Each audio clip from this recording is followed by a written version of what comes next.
This week, KwaZulu-Natal was battered by heavy rainfall, leaving several people dead. A tornado also made landfall, destroying everything in its path.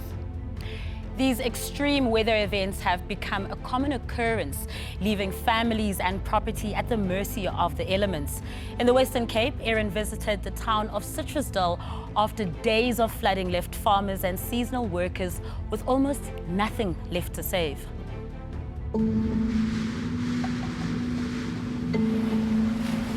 It's the middle of June. Cold fronts grip the Western Cape, one after the other. The heavens open, battering the region.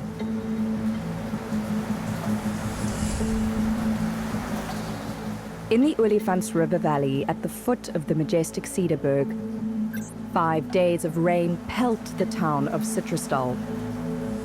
Farmers brace themselves after word reaches them from up in the valley. Op die olifants op plekke wat ek hom nog nie in my leeftyd gesien loop het nie. So ja, daar by die dorp gaan 'n foutjie kom. All too soon, the ever-steady Olifants River becomes a raging torrent. A relentless, unstoppable, driving force wiping out everything in its path.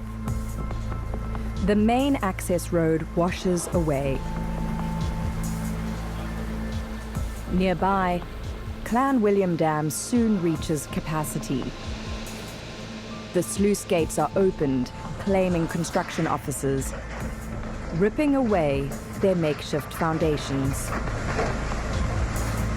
En hy groei nog altyd, hy versterk nog altyd. The flood continues undeterred. Water levels keep rising. The town is cut off. The SANDF flies in Eskom technicians to restore power. Rainfall in June is a given, but this is something else.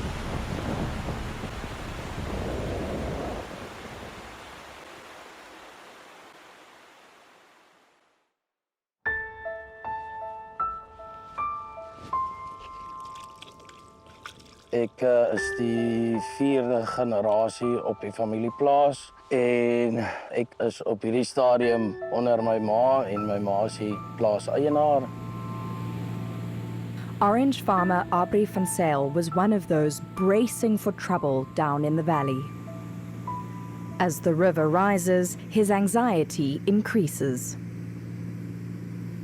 Daar het boodskappe deurgekom dat dit is die hoogste wat hulle die rivier nog ooit gesien het.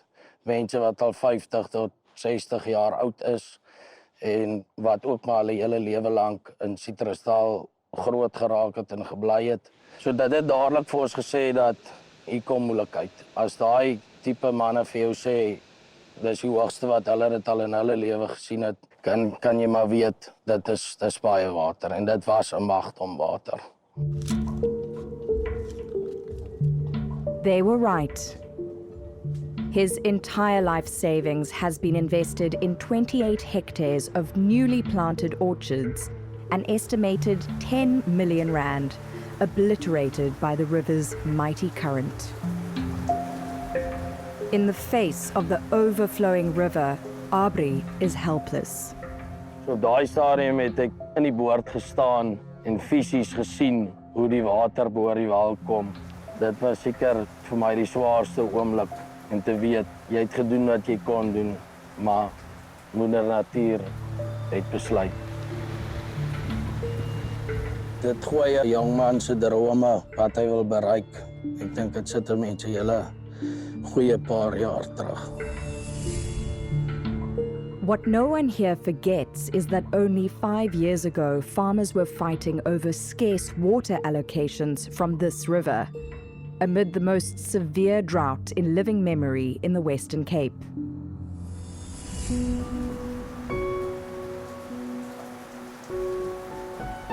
Further down the valley, the flood reaches the informal settlement Riverview. Anele Njameni is a seasonal farm worker. He was forced to flee to safety when the rains came. So now this is where we live permanently for now. So I woke up, the water is coming inside the house and outside the house, and the house is moving along with the river, you see. Then I started packing my stuff. With no shelter, he seeks refuge in the community hall with several hundred others. Places like Riverview have been flattened by the flood, and the Cedarburg municipality is taking steps to have Citrusdal and nearby floodhead areas declared a disaster. This would release much-needed relief funds from government. A no-work, no-pay policy means seasonal farm workers like Anele are desperate to get back to the orchards. It's been 2 weeks without something coming in as income, so it's been bad, it's really bad, you see. And then now, the employers, people who give us work, they also have lost stuff because the trees, everything is destroyed, you see.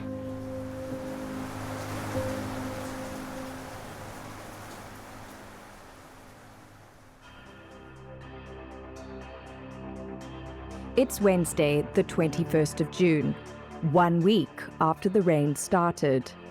The low-lying bridge is finally able to be used again as the water recedes. This low-lying bridge, which is privately owned, is being used as an interim measure. It had to be reinforced for trucks laden with produce. Trucks have to get in and out. It's harvest time, and they're behind. Okay, ek stage hom dan so lank ook hierdie kant, né? Local resident Rian Karstens steps in to coordinate the safe crossing of trucks in and out of the area over the low-lying bridge. Are we going to be able to drive over this? Is this safe? This should be fine. It's only when the water goes over the cement blocks, then we cannot cross, then we close the bridge. Oy. There we go. Easy as that.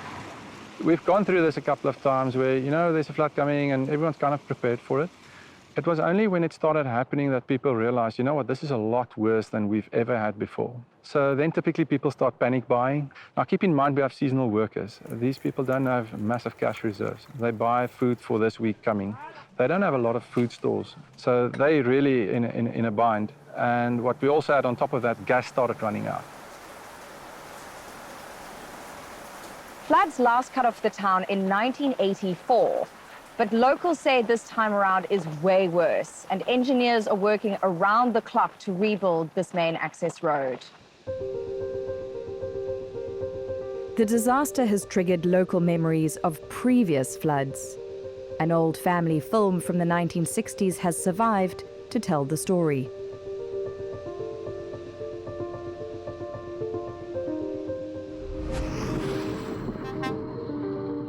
Johan Burger is a truck driver who's lived in Citrusdal almost his entire life. When he was a young man, the access road washed away as well.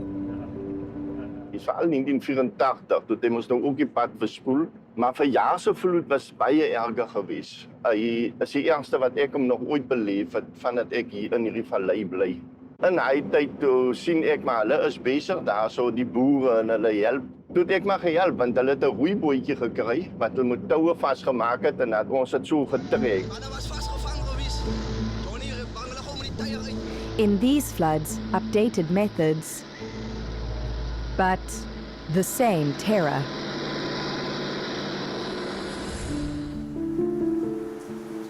Now, as extreme weather events become more frequent, more intense, the climate change crisis hits the most vulnerable first. And while there have always been periodic floods here, could the severity of this one point to yet more evidence of a looming climate change crisis?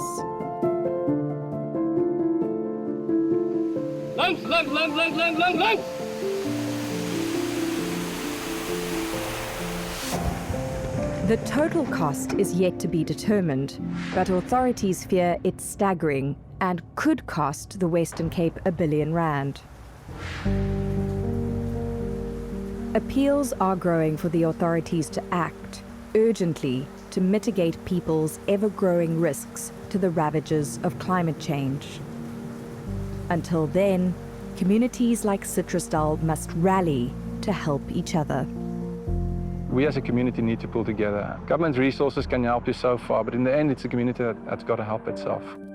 For Aubrey, giving up is not an option.